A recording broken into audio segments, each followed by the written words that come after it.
Monsieur Macron. Monsieur Macron, je me permets de vous écrire pour vous dire le fond de ma pensée. Je pense que vous nous avez bien bernés. Enfin, pas moi, je ne vous ai pas voté. Mais je peux vous dire une chose. À force d'entourlouper les Français vont se mettre en colère.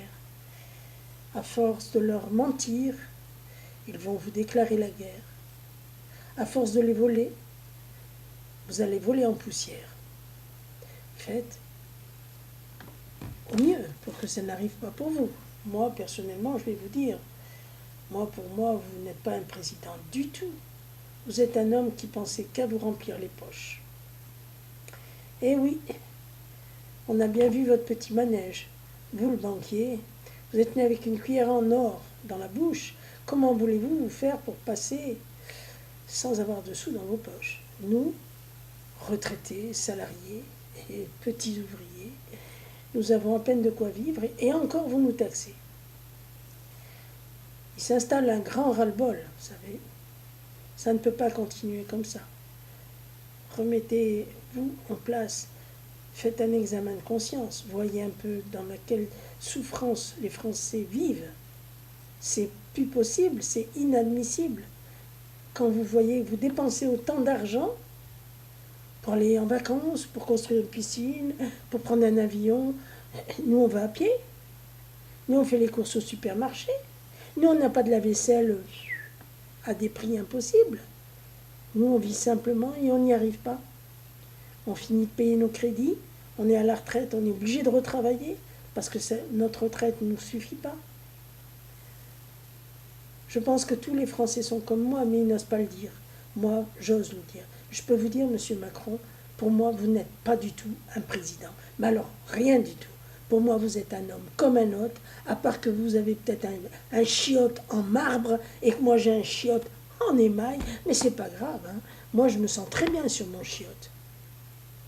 Mais vous avez le même trou de cul que moi. Mais la différence, vous avez peut-être du papier en soie.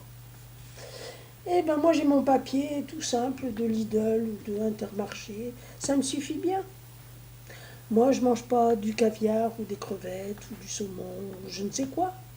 Moi je mange des patates et des pâtes.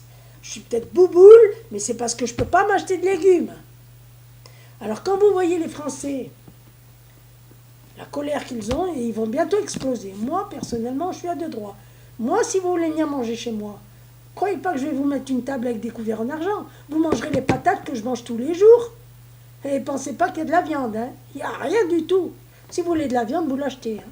Vous remplissez même mon congèle, hein, si vous voulez. Le congèle, il est vide. Allez-y, vous gênez pas pour moi. Hein. Moi, je peux vous dire, il n'y en a pas beaucoup qui vont vous dire ce que moi je vous dis, mais moi, ce que je dis, je le pense. Je pense que vous êtes un président qui n'arrive à rien, qui ne fera jamais rien, qui remplira que ses poches, qui mentira, qui continuera à mentir et à berner tous les Français, jusqu'au jour où un Français va se révolter et on ne sait pas jusqu'où ça ira.